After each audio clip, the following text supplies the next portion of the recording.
Dulu, Kabupaten Semarang termasuk wilayah Kesultanan Demak. Daerah ini diperintah oleh seorang bupati bernama Ki Ageng Pandanaran. Beliau seorang bupati yang ditaati rakyat. Selain berwibawa, beliau juga kaya raya. Akan tetapi, lama-kelamaan beliau makin memperkaya diri sendiri. Beliau tidak lagi mempedulikan rakyatnya. Sunan Kalijogo, penasihat Sultan Demak, bermaksud mengingatkan sang bupati. Dengan berpakaian compang-camping, beliau menyamar sebagai pedagang rumput. Hei pedagang rumput, coba kamu kemari. Iya tuan, ada perlu apa? Aku ingin membeli rumputmu. Iya tuanku, Anda ingin membeli seharga berapa? Aku ingin membeli rumputmu dengan harga 5 sen. Iya, baiklah tuanku.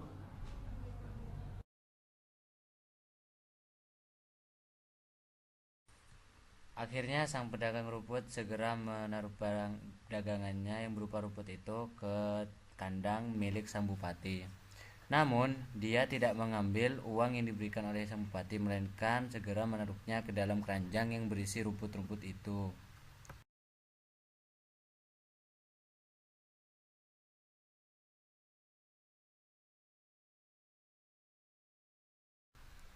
Setelah sang penggembala menaruh uang yang diberikan oleh sang bupati, kemudian sang penggembala itu pergi meninggalkan kandang milik bupati. Dan beberapa saat kemudian, pegawai istana melakukan pengecekan ke dalam kandang sang bupati dan menemukan beberapa uang koin di dalam keranjang rumput yang dibawa oleh penggembala itu. Tuan, saya menemukan uang di keranjang rumput di kandang sapi milik Tuan. Setelah berpikir sejenak, sang bupati mengingat seseorang pedagang rumput yang rumputnya dia beli dan menyuruhnya ke kandang untuk menaruh keranjang rumput itu. Dan akhirnya terjadi percakapan antara bupati dengan pedagang itu. Sang bupati tidak percaya dengan apa yang diucapkan pedagang itu bahwa sang pedagang tidak membutuhkan uang dan harta kekayaan. Namun, pedagang rumput itu membuat sang bupati tercengang dengan keajaibannya. Akhirnya, terbongkar siapa pedagang rumput itu yang sebenarnya, yaitu Sunan Kalijaga, dan bupati meminta diri menjadi muridnya. Namun Sunan Kalijogo meminta persyaratan pada sang bupati untuk meninggalkan seluruh harta kekayaannya, dan sang bupati menyanggupinya. Aku tahu kemarin yang menjadi pedagang adalah engkau. Aku minta maaf atas kekasaran perbuatanku kemarin. Tidak apa-apa, aku tahu.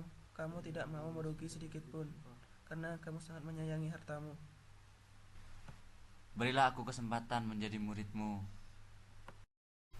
Saya mau menerimamu menjadi muridku dengan syarat kamu harus melupakan semua hartamu. Baiklah, aku menyetujui semua syarat yang kamu berikan. Dengan segera, sang bupati mengajak istrinya untuk ikut bersamanya menjadi murid Sunan Kalijogo.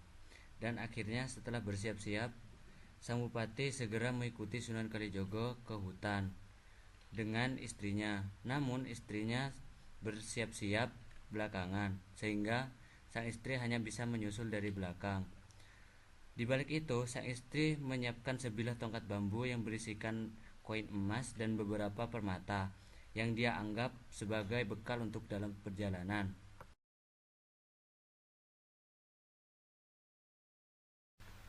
Ayo serahkan semua harta kekayaanmu atau kau akan mati di sini.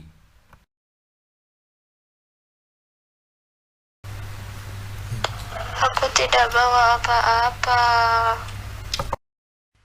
Akhirnya, meskipun sang istri menyembunyikan harta kekayaannya di dalam tongkat bambu, perampok tetaplah mengambilnya karena perampok sudah tahu di mana dia meletakkan harta kekayaannya.